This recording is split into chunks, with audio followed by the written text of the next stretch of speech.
Olá, novamente, meus alunos, sejam bem-vindos aí ao nossa continuação do curso de Python, né?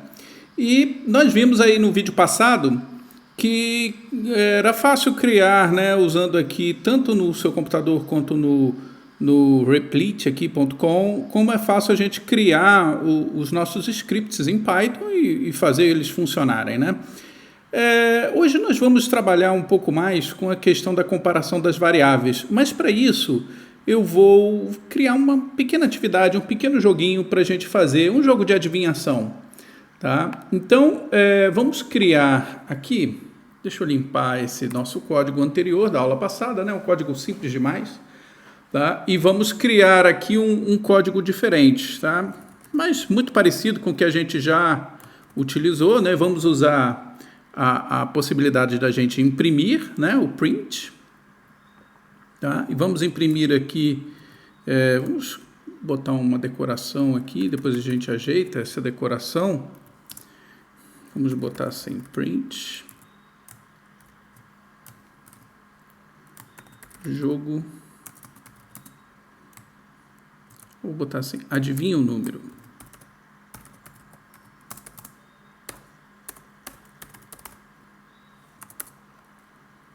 Adivinha um número. Esse vai ser o nosso joguinho, muito simples, onde o usuário ele vai ter que digitar um número e o computador vai ver se ele acertou ou não o número, tá? Então vamos lá, vamos fazer uma decoração aqui também, só para ficar menos feio.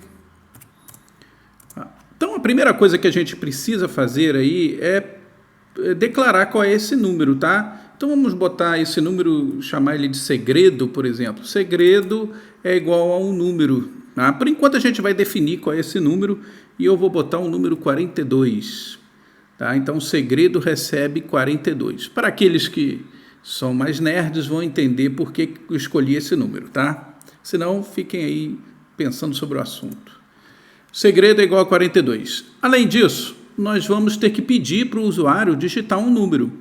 Tá? Existe no Python uma função que tenha exatamente essa competência, né, de retornar o número. Essa função é o input. Tá? Então, ela é bem conhecida. Né? Só que o input ele tem algumas características. Vamos usar o help aqui para a gente... Vamos usar o help aqui para entender como é que funciona. Agora sim, help. Deixa eu entrar no help aqui no console, né, para a gente fazer uma consulta sobre o input. Vamos digitar aqui. Então, olha só, input, tá? Ele vai, ele precisa uma função, estão vendo aqui, né? E ele vai ler uma string, tá? E vai guardar isso, vai retornar esse valor de uma string.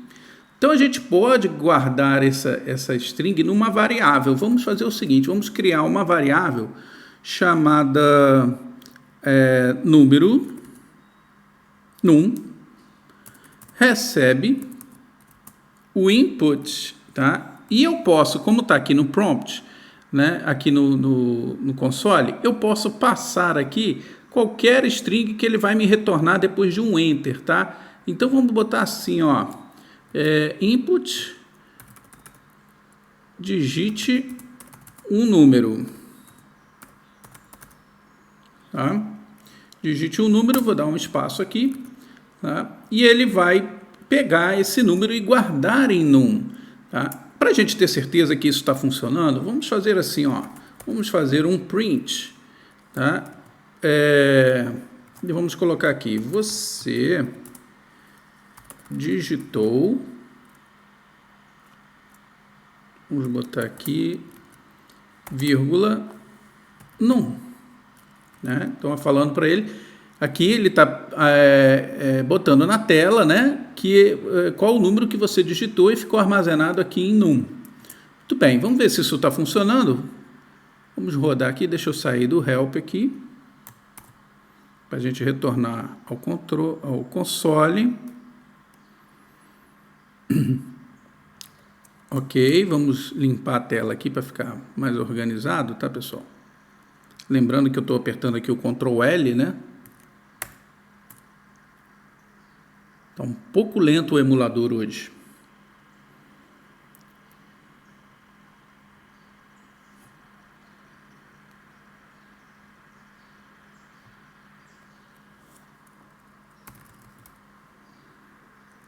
O console ficou bem lento aqui, pessoal. Às vezes acontece, tá? Deixa eu cancelar aqui. Deixa eu fazer um Ctrl C aqui, porque ficou bastante lento aqui. Eu vou atualizar a página.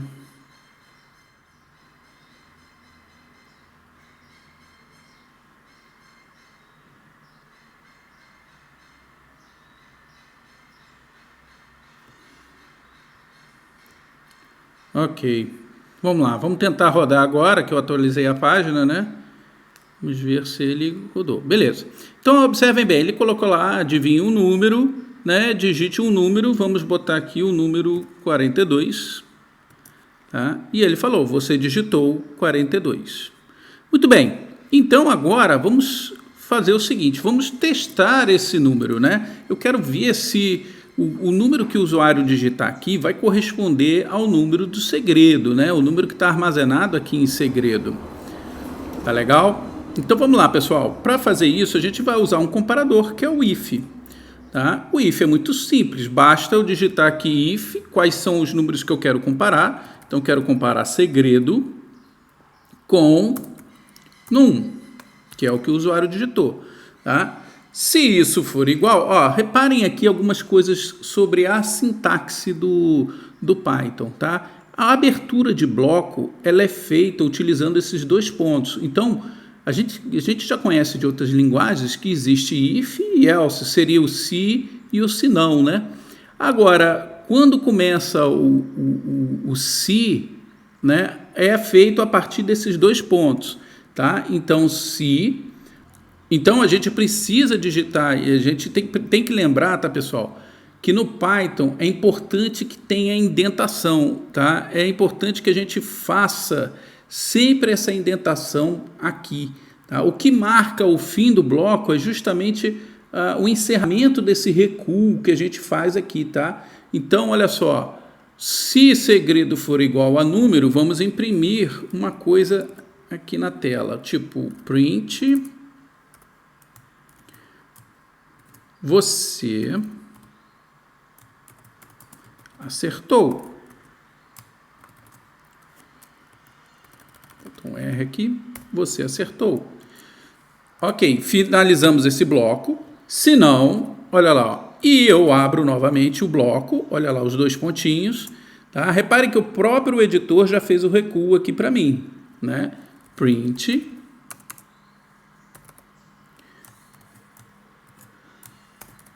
Você errou.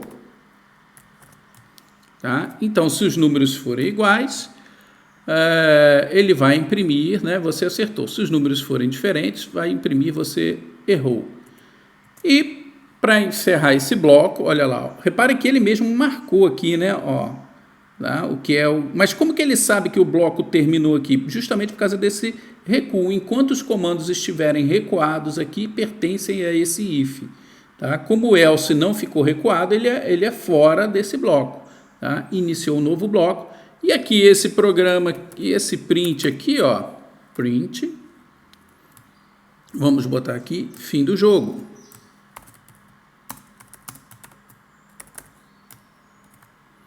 Tranquilo, né? Muito fácil, muito bem. Vamos ver o que acontece aqui quando eu rodar esse código. Então, tudo bem, adivinha um número, digite um número, vamos botar o número que a gente conhece, né, que é o 42, tá? E aí vamos ver o que vai acontecer. Olha lá, você digitou 42, você errou. Tá? Mas tem algo estranho aqui, como que eu posso ter errado? Se eu digitei 42 e aqui, né, a gente tinha colocado o número 42. Tá? Isso é interessante, tá, pessoal? A gente tem que olhar aqui, lembre que eu falei que o input, ele retornava um valor... ele retorna um valor como uma string, tá? Então vamos ver aqui qual é esse valor de num, tá? Olha aqui, ó, type, a gente usou isso, né, nos vídeos passados, type num.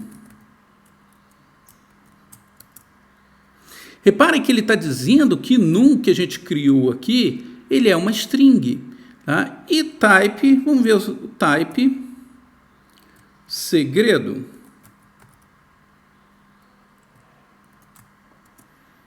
Type segredo é um inteiro. Isso aconteceu, pessoal, porque o retorno do input é sempre uma string. Não tem nada garantindo que o usuário vai digitar só um número, né? Então, ele faz retornar sempre uma string. Para que eu possa comparar aqui, os dois têm que ser do mesmo tipo. Senão, se eu comparar aqui, por exemplo, num, né, igual eu fiz lá, segredo, comparado, né, com num igual, né? Ah lá, ele vai dar falso. Isso por quê? Porque segredo é um inteiro e num é uma string. Tá? Então, eu preciso converter esse num de string para inteiro. Para isso, existe uma funçãozinha chamada int. Tá? Então, se eu fizer assim, ó, segredo igual ao int, que faz a conversão de uma string em inteiro de num, ou seja, ele está transformando essa string em um inteiro, o que vai acontecer? Então ele passa a responder verdadeiro, tá? Porque ele vai fazer uma conversão aqui de tipos, né? Então eu posso vir aqui no meu código e falar assim, olha, o que o usuário vai digitar vai ser um inteiro, tá? Então, eu vou simplesmente colocar aqui a conversão no retorno do input. Olha que interessante. O input não retorna uma string? Retorna. E o inteiro vai transformar essa string do input em um número e guardar aqui em num. Tá? Vamos ver o que vai acontecer agora. Digite um número, vou botar o número 42. Você acertou, tá? Porque agora os dois são do mesmo tipo. Olha lá, o type num é um inteiro, porque ele passou a receber um inteiro, e type segredo, perdão, faltou aqui a parênteses, né? Uma função, tem que lembrar sempre que é uma função. Type segredo também é um inteiro, os dois são inteiros. Ele fez a comparação correta, tá bom? Mas esse jogo ainda está muito viciado, né? Fica respondendo somente um número. Temos que melhorar isso e vamos fazer isso no próximo vídeo. Um abraço, pessoal.